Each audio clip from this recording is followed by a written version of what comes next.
Hello, BookTube. I'm back with another mail haul. Got another 10 packages today.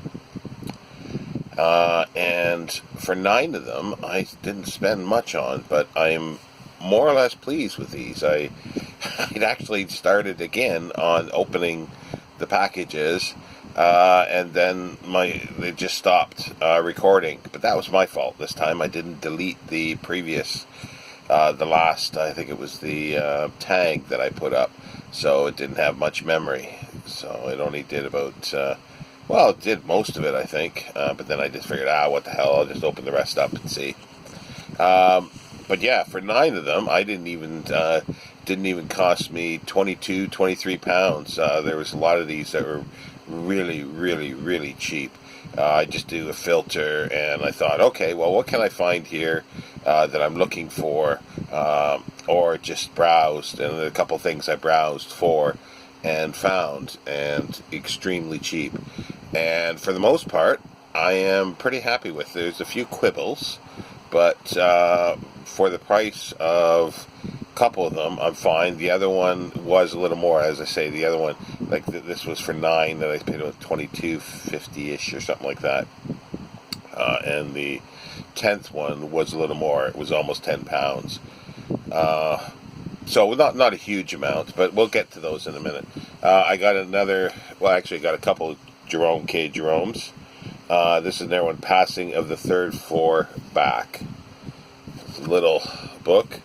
It's red, and it's faded on the spine, and this is 1909 by Hurst and Blackett Limited. It's a collection of short stories. I'd have to check to see if it is a first. I was able to find a really good bibliography of Jerome K. Jerome that I downloaded a PDF of. It's quite thorough, so it'll be useful. But yeah, this one here, like I say, we're talking, less, like about 2 pounds, I think, or 2 pounds and a bit. The description wasn't much. It just says very nice copy, and I figured, what the hell? I haven't read a short story, so again, I just thought, to buy some cheap copies to see if I really like the book, and then I can move on to, better copies if I want to at a later date. I fully expected this being red to be faded a bit on the spine. Red, orange, for some reason, it doesn't even need to be in the sun, and it can fade for some reason. It's just a poor color to use, but I'm very pleased with that. Here's another one that I couldn't believe. I didn't think it was so big. I made an offer for it. I think this is the most expensive of the 9. It was $3.50, I think. Is this one here? It's a checklist of women writers, 1801 to 1900. And I thought, okay, that could be interesting. There's absolutely nothing more with the listing. It is simply a checklist. Possibly something I could have found on the internet, but it might be interesting to go through. Actually, wait a minute. Does it... it actually does list the names of their books. So that's a little more than I expected.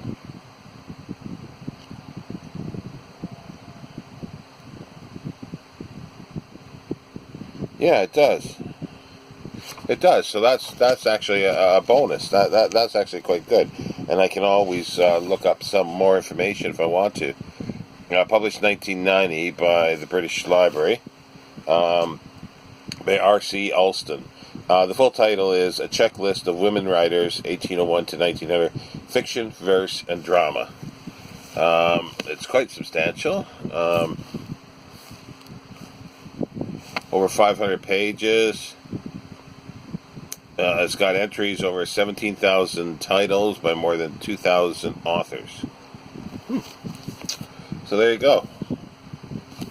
Bit faded on the spine, possibly. Yeah, I think it's a bit faded, but it's hard to tell unless you look at the back. So that was a bit of a nice surprise. I collect these. I collect these Oxford Book of, and especially the verse ones. I've got quite a few of them. There's the there's the older ones, and then there's the new book of, and so they've got a new editor at times. And if I find them cheap, I do purchase them. And as I say, I looked for some. I made a list of a whole bunch of others that I didn't even know existed. Like this one, I didn't know existed. Travelverse, and it's like, well, that could be interesting. And I might find some stuff that I don't know about, or if I, want something that is pertinent to travel, then I've got it to hand here. Fine condition. The only thing, it doesn't say Oxford on across the bottom. Because I was looking, I thought, because, well, it's one of the quips with another one. It's not an Oxford imprint. But this does say Oxford University Press, 1986. Chosen and edited by Kevin Crossley Holland. And, yeah, so that was well, there he is there. That's the guy who chose everything. Not heard of him before, but yeah, that was nice. Like, yeah, this is approaching fine condition, for the amount of money. And here's a few that I was sort of fishing for, I guess you would say.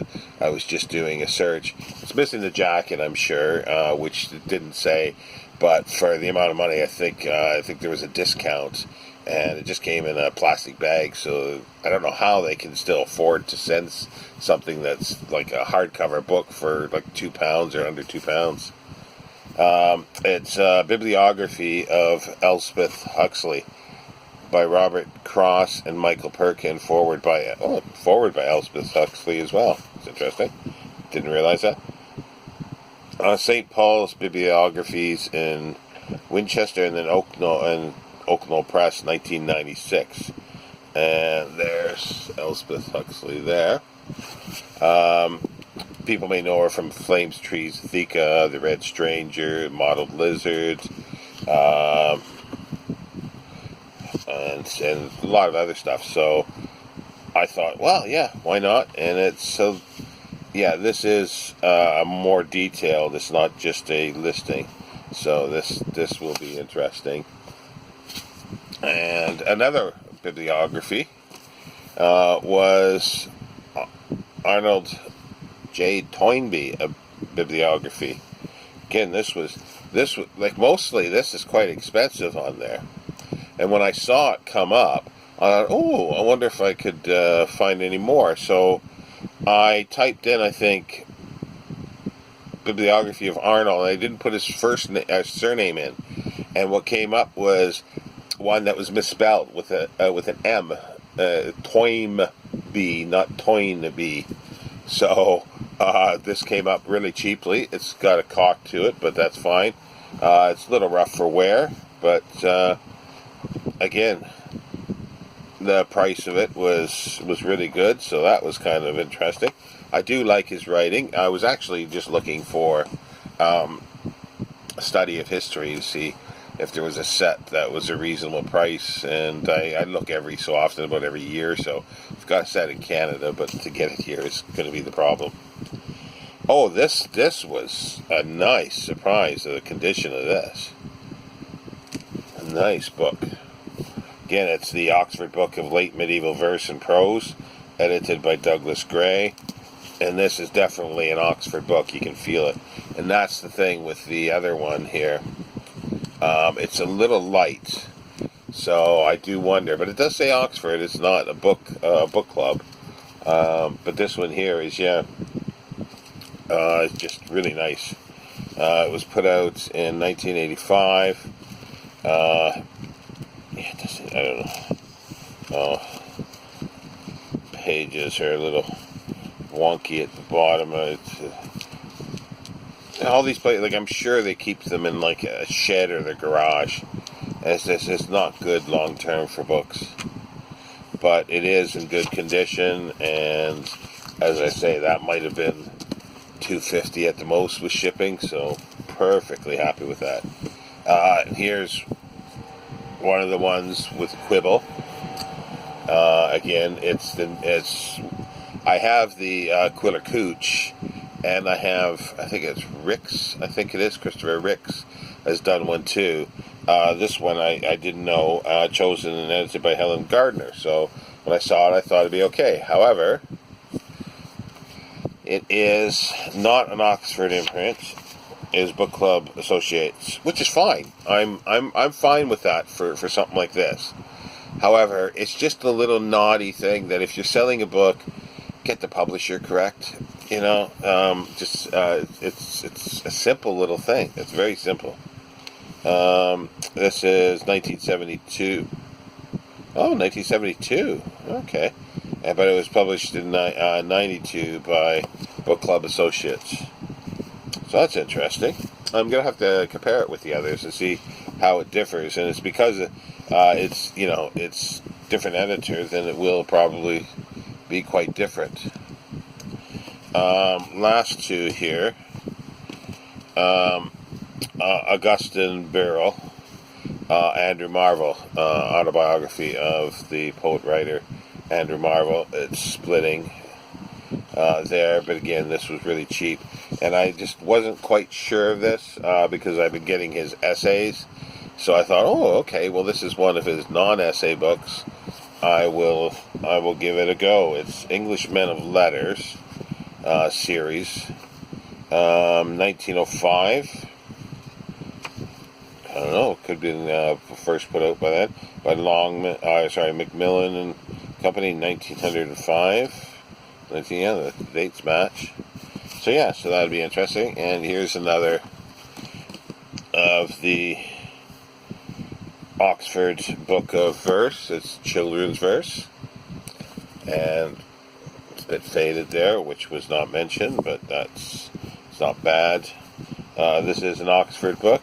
It's a bit lighter than the other, but maybe they didn't do quite a quality of paper in these. It was owned by someone in Oxford.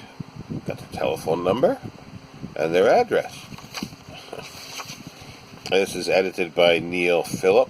The previous one was, I think, Opie. Iona Opie, I think, which I do have. And this is the new one. So, again, as I say, I do collect these. So that is fine for the condition.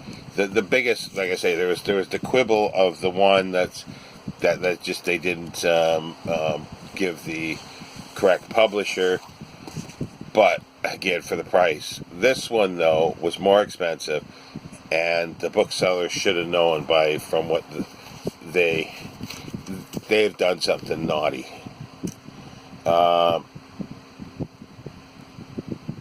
They are in Northumberland. Nice, looks like a really nice location. It's in a disused train station. It looks big. They're saying one of the largest secondhand bookshops in Britain. Well, one of the largest. Well, yeah, one of the largest is in the top 1,000. This is another Jerome K. Jerome, Paul Kelver. Paul Kelver. The boards are showing. Wasn't described as a good copy. That's a good copy. And it's really tight, the front cover. They've repaired it, or somebody has repaired it, whether they did or somebody else did. It's been repaired because by the looks of it, the hinge probably is completely broken. It's probably been detached from the book. So that's a major thing, especially when you're selling something as considered very good plus to or near fine minus. This is not even approaching that. But it was the cheapest copy, and it is a first. So I thought I'd grab it, but that I am not pleased with because of the many issues with it. I don't even know if they mentioned that there was Ex Libris, book plate in it. There's several. I guess the person wanted to make sure that people knew that it was their book. MJ or MI Hudson, Oatley, and they put it on the half title, and they put it on their name on the title page as well. So maybe it's Mrs. Hudson's copy. But yeah, so there we go. 10 more books today. The ratio, the percentage is actually better. The price actually dropped dramatically because even with yesterday, I think I spent about 30. Well, okay, there was 9 that were 30. Yeah, the other one was a little more expensive. So yeah, the price of these per book. What I get 10 books, and yeah, it was just over 30. So it's just over £3, just £3 and a few pennies per book averaging. But this was expensive. You take this out, I got 9 books for like £22.50-ish. So what does that work out to? That's like just over £2 per book. You know, that's perfectly fine. And for the most part, other than like those things, and this one didn't say that it didn't have a dust jacket. I'm assuming, because Oak Knoll Press usually do have dust jackets, so I'm assuming there was a dust jacket for this, but it's just going to be a reference and a copy. But again, £2, less than £2, probably $1.99 or something like that. Perfectly fine. So I would say, yeah, 9 out of 10 this time are fine for the price. With just quibbles for other things. I don't think it matters whether you're charging £10 for something, or £1, or £1,000. Just describe it correctly. It just takes a few more seconds to put down. Oh, it's not an Oxford; it's a book club edition. Simple. But that's me. Maybe being a bit pedantic, but I just figure if you can't see the book, then you need to do it. People would. Most people would be up in arms if they ordered a Ford Ranger or something like that, and they get a Pontiac or something like that, or some other different vehicle. They wouldn't be pleased with that, I don't think. So, but books seem to fall through the cracks there. But anyway, I might be back later, BookTube. There's a couple tags that are floating around that I'm contemplating doing one or both. It's just getting the answers to some of them. I'm struggling. So if I can get answers to some of them, then I will come back. But anyway, talk to you later, BookTube. Bye.